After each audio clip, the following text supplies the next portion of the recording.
This week we got another double episode as it is playoff week and regional week for both football and volleyball. Huge week coming up in Garrigan Athletics. Welcome back to BG Game Preview. I'm your host Lucy Eisenbarth, and this week Garrigan is taking on a rematch versus Kingsley Pierson at Conway Field yet again. Week 1 rematch from earlier on this season. Garrigan Volleyball also going head-to-head with North Union for a third time this season to kick off regionals. We'll hit recaps on last week's games for volleyball and football before we dive into these huge games with predictions and stat lines. Before we get into it, make sure to like, subscribe, go follow BG Game Preview on Instagram to catch some content like 3 and 30 and some other feature stories.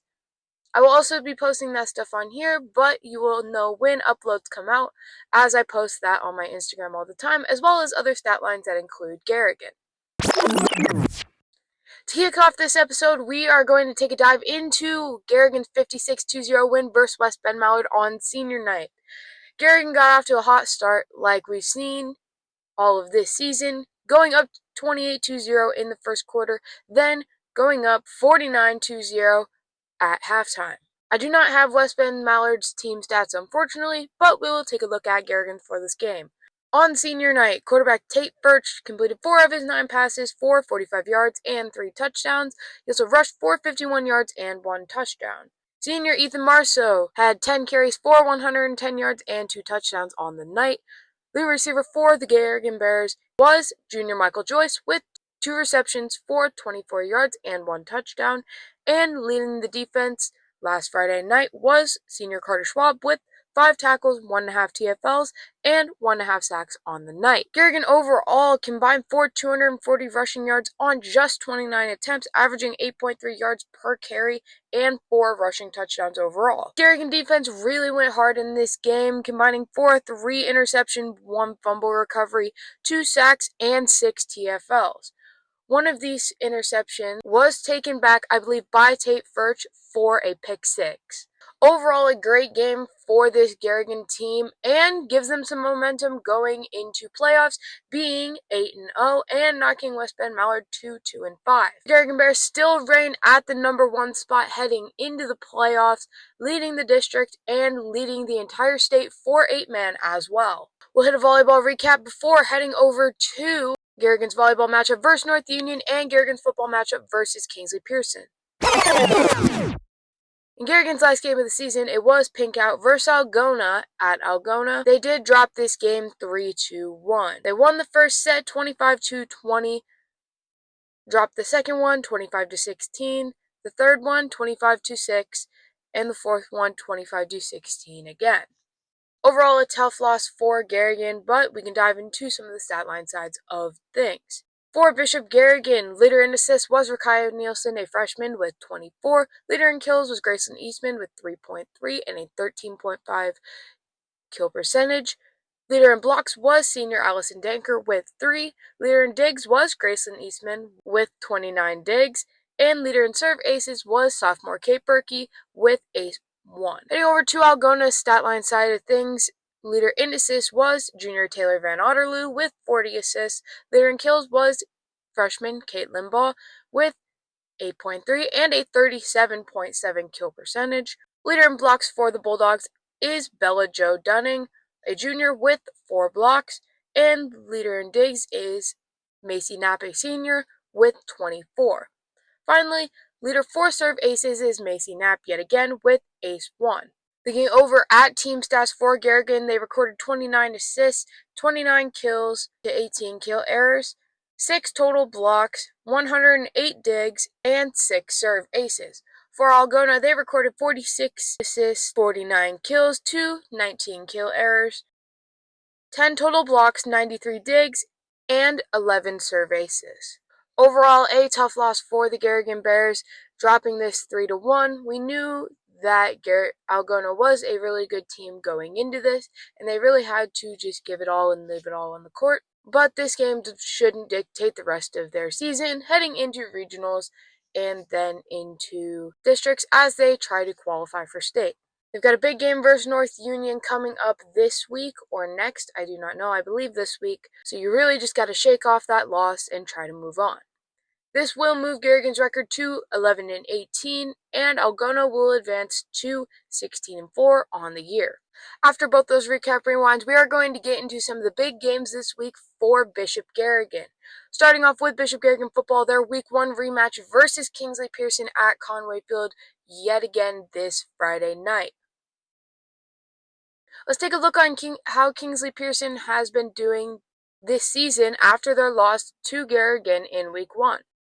Looking at Kingsley Pierson overall, they have a 6-3 record on the season so far, with the loss 20-60 at Bishop Garrigan, a forfeit versus Siouxland Christian, a 69-0 win versus Harris Lake Park, a canceled game due to a forfeit versus Remsen St. Mary's, a win at Collins Maxwell 69-38 on their homecoming, a win 79-26 versus Newell Fonda on their homecoming, a win 65-6 versus West Bend Mallard, a loss 46-62 versus GTRA on GTRA's senior night, and a loss 20-24 versus St. Ed's last week. Looking at the stat line side of things for the Kingsley Pierson Wildcats, senior Landon Howe, quarterback, has completed 81 of his 139 passes for 1,335 yards and 19 touchdowns, also rushing for 568 yards and 8 rushing touchdowns. This is off of 60 attempts, and he is the leading rusher for the Panthers. Leading receiver is senior Easton Nissen with 27 receptions for 426 yards and 10 touchdowns on the year. Leader in tackles for this defense is senior Tyler Cook with 72 tackles, 14.5 TFLs, and 5 sacks on the year. Looking at team stats, they have 1,400 passing yards and 20 passing touchdowns, 5 passing interceptions. They've got 1,168 rushing yards and 27 rushing touchdowns. They're also averaging 7.7 yards per carry on the year. Looking at this defensive side of things, they have 53.5 tackles for loss, 20 sacks, and 6 forced fumbles, with 5 of them being recovered. With this, they also have 12 interceptions. Overall, this Kingsley Pierson team is really good. I think after the Garrigan loss, they kind of straightened themselves out. They put up a lot of numbers, and they have a really high-functioning offense. Their defense, however, may be an issue going into this game, as you are up against a very good offense like Garrigan's and a passing game that you have to watch and defend very closely.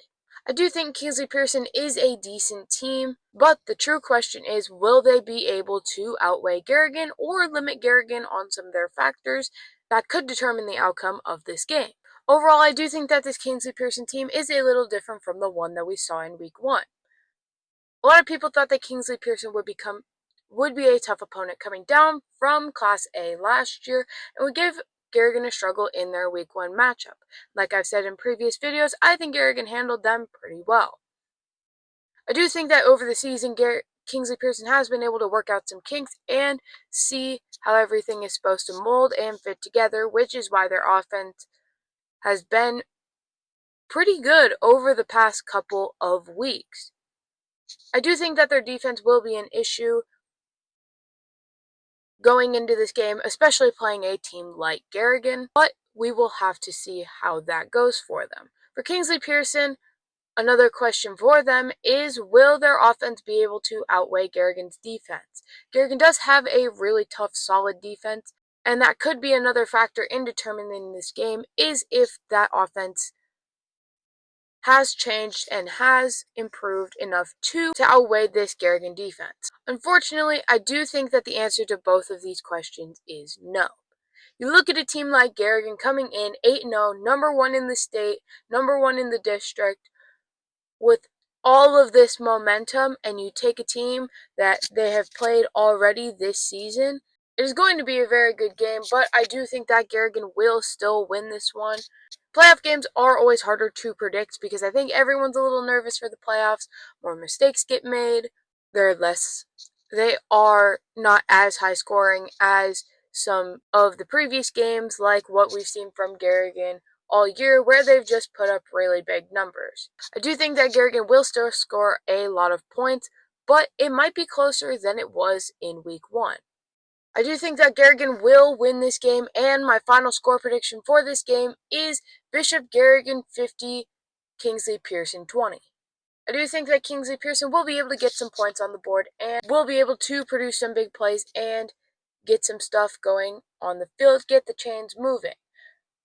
However, I do not think that their defense will be able to handle this Garrigan offense, which we have seen has been so good this entire year and in years past. This Kingsley Pierson team is a really good opponent, and a good opponent for Garrigan to start the 8-man playoffs. However, Garrigan will be moving on and will live to see another week in the playoffs for this season.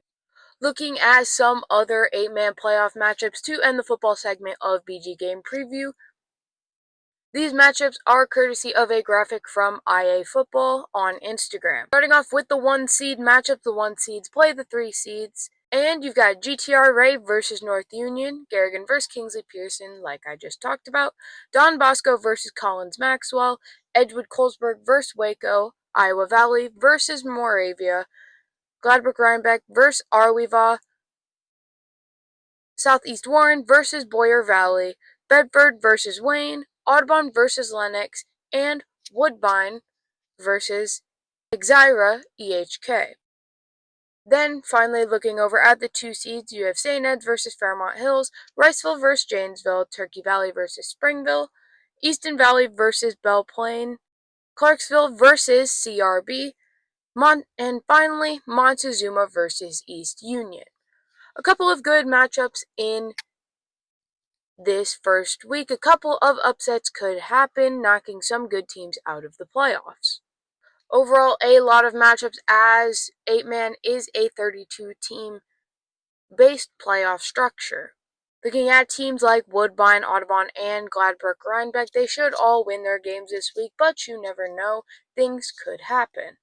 Iowa Valley is another one that has seen the top of the polls and rankings this year a whole lot from a lot of different people, including IA Sports Stats, IA Football, and the official IHSAA rankings.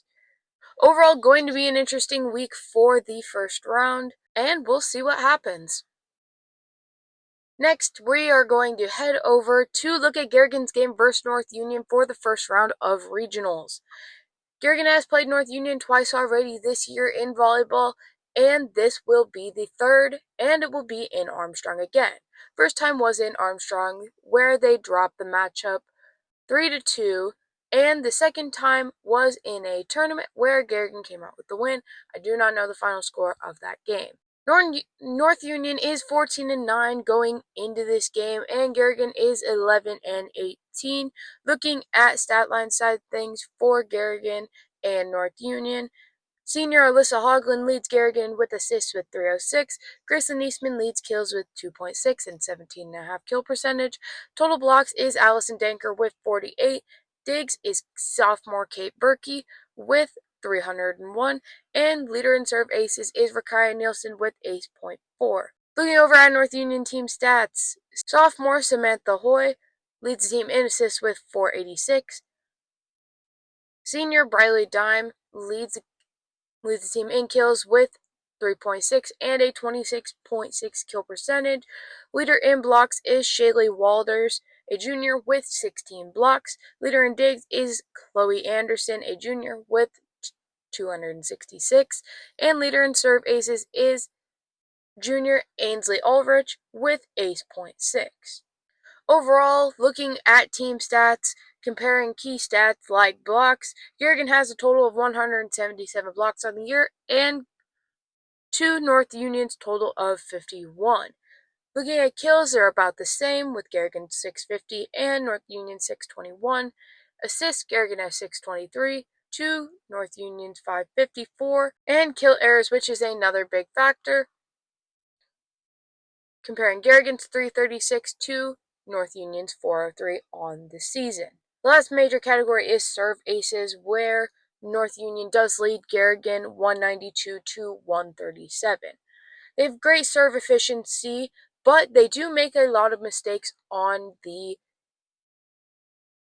kill side of things, on the hitting side of things. They also do not get as many blocks as Garrigan. Garrigan is a very block-heavy team with players like Allison Danker and Madeline Tickis who are always on that net and always getting blocks.